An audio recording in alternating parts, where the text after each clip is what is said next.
Bueno, la verdad que entonces uno se preguntaría desde el sentido común, ¿a dónde están todos los otros? Es decir, el 80% restante, ¿en qué tipo de...? Hay lugares donde desempeñan funciones, encontramos líderes que encarnan, líderes políticos, líderes... Yo pensaba en autores de guerras, de genocidios, de holocaustos. A ver, veamos que la prevalencia a nivel poblacional sería un 1% más o menos. Claro. No tenemos esas investigaciones en Latinoamérica, pero sí están hechas en Inglaterra y en una muestra norteamericana que incluye Canadá y Estados Unidos, y la prevalencia es de un 1% a nivel poblacional. Ahora, si me preguntan dónde están los psicópatas, en todas partes, en todos los lugares, en todas las épocas, en todas las profesiones.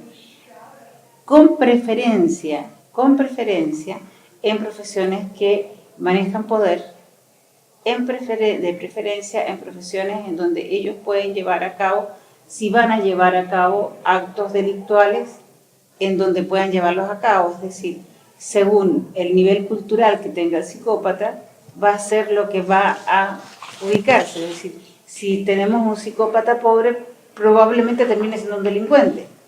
Pero si tengo un psicópata que tiene una buena situación económica, con capacidad de ir a la universidad, con capacidad de educarse, bueno, probablemente termine siendo empresario, termine siendo político, termine siendo sacerdote, termine siendo psicólogo, termine siendo psiquiatra. Es decir, ¿dónde hay, por ejemplo, si yo soy psicópata y quiero abusar de los niños, ¿dónde hay niños?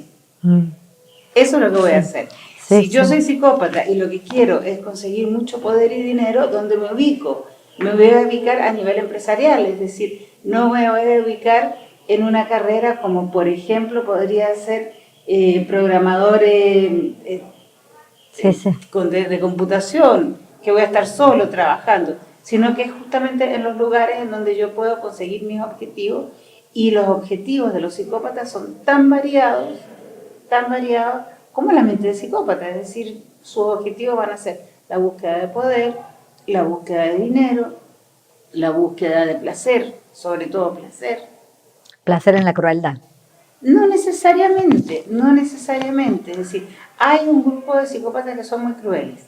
Si yo tomo, por ejemplo, en los delitos sexuales, ojo, que en los delitos sexuales no tengo más que un 16-17% de sujetos que son psicópatas. Es decir, la gente tiende a pensar que todos los delitos sexuales son cometidos por psicópatas, y no más de un 16-17% de los delitos sexuales son cometidos por psicópatas.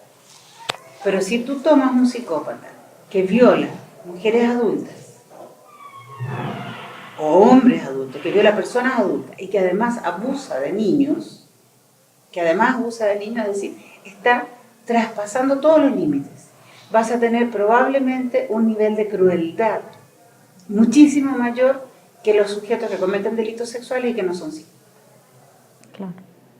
Sí, yo no puedo dejar de pensar si el ideólogo del nazismo o de los genocidios, si ahí no está el germen de esto que estás describiendo, ¿no? Por esta cuestión de la presencia de la crueldad y del no límite en la barbarie que se puede cometer, ¿no? Mira, yo siempre he tenido ciertas dudas con respecto a Hitler, es decir, mis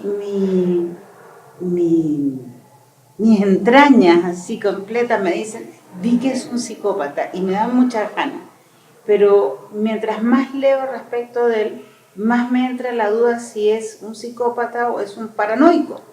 Claro. Entonces, ahí digo, o habrá alguna comorbilidad entre una psicopatía y una paranoia. Es decir, siempre me ha quedado esa duda. En cambio, mientras más leo sobre Goebbels, más me convenzo de que Goebbels era el psicópata perfecto. Claro. Goebbels, cuando tú lees sobre ese personaje y vas leyendo su historia, te vas dando cuenta de que cada uno de los criterios para la psicopatía se va cumpliendo en el caso de Goebbels. Lo mismo me pasa cuando veo algunos de los personajes violadores de los derechos humanos en nuestros países. Hay algunos de ellos que tú dices, no, mira, No, antisociales sí, pero hay otros de ellos que tú dices, no, acá tengo un psicópata perfecto. Claro. Sí, yo no puedo dejar de preguntarte esto porque por mi propio origen estoy atravesada por mi propia historia, por el tema del genocidio armenio. No puedo dejar de pensar si, y cuando leo los documentos, a qué mente puede llegar a planificar exterminios masivos sin ningún tipo de compasión, ¿no? Por eso te hacía la pregunta. Para terminar, ya me parecía importante preguntarte cuál es la importancia que reviste el diagnóstico diferencial, ¿no? Porque con todo esto que vos estás explicando, estamos acá ante una dificultad para el ejercicio de la profesión de los psicólogos. Absoluto, o sea, lo primero que tenemos que ver es que no podemos diagnosticar la psicopatía con cualquier instrumento psicológico.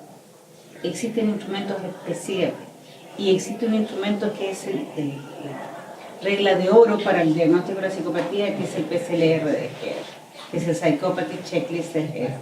Es decir, ese es el instrumento que nosotros tenemos que usar. Ahora, para usar ese instrumento tenemos que estar previamente capacitados.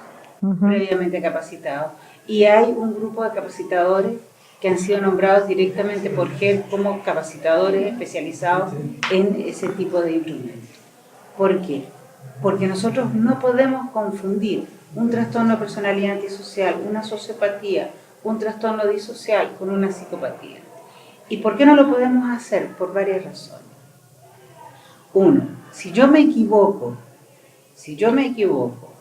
y digo, este sujeto es psicópata, sin que el sujeto lo sea, lo dejo fuera de muchas posibilidades de tratamiento. Porque desde ya le estoy poniendo una etiqueta donde estoy diciendo, no tiene tratamiento, es un sujeto con estas y estas y estas características y lo aparto de la sociedad. Si por otro lado me equivoco y digo, este sujeto no es psicópata y sí lo es, estoy poniendo en un terrible riesgo a la sociedad, porque va a ser la sociedad la que va a sufrir las consecuencias. Entonces, cuando yo confundo un trastorno de personalidad antisocial que tiene tratamiento, muy difícil, pero tiene tratamiento, con una psicopatía que no tiene tratamiento, entonces estoy cometiendo un error clínico grave. Entonces, para eso necesito poder tener un diagnóstico que sea preciso. Y por otro lado también, quienes me preguntan a mí acerca de la psicopatía son los tribunales. Entonces, cuando yo informo al juez, por ejemplo, no nos vayamos tan al caso de los delincuentes, pues no todos los delincuentes son psicópatas y no todos los psicópatas son delincuentes. Vámonos al tribunal de la familia. Cuando yo informo, por ejemplo, a un juez y le digo, mire, esta madre no es psicópata, el juez va a tomar una decisión. Pero cuando yo le digo al juez, sabe que esta madre tiene muchos rasgos psicopáticos, por lo tanto, esta acusación que está haciendo respecto de esto, tienen muchísimos rasgos de falsedad, hay mucha mentira. Y ojo, los niños están en riesgo frente a mantenerse bajo la custodia de la madre. Se nos cae el precepto de que los niños siempre deben estar bajo la custodia de la madre. Claro. Sí. Para decir, no, el niño debe estar bajo la custodia de quien le dé mayor seguridad en su crecimiento, o sea, pensando en el bien superior del niño. Claro. Entonces, es muy importante que yo sea capaz de decir en esa instancia un diagnóstico preciso, con la mayor precisión científica posible. Claro. Esto me parece muy importante porque justamente la justicia es una de las áreas que más demanda, ¿no?, que tiene para los psicólogos. Ahora, yo también pensaba en esto del diagnóstico diferencial, la importancia de la detección temprana, ¿no?, de estas características que vos fuiste describiendo. Ahí sí hay una posibilidad de promover. Mientras más temprano, mayor posibilidad hay de lograr un cambio, o por lo menos de lograr una mejor adaptación al sistema, en donde no se manifiesten conductas de alto riesgo. Claro. Mientras más temprano, mientras más tarde nosotros intervenimos, más asentada está la conducta y menos posibilidad de cambio hay. ¿Por qué razón? Porque al no haber esta conciencia, esta percepción de los estímulos negativos, de los estímulos de castigo, no hay posibilidad de aprendizaje. Claro. Entonces no hay aprendizaje posible. Y si no hay aprendizaje posible, ¿qué tratamiento nos puede servir? Claro, justamente. Además, que la psicopatía es absolutamente egosintónica, es decir, yo me siento bien siendo psicópata. Claro, claro. Entonces, ¿qué me voy a tratar? Claro, miras al espejo y ves una persona maravillosa. Exactamente, ¿qué me voy a tratar?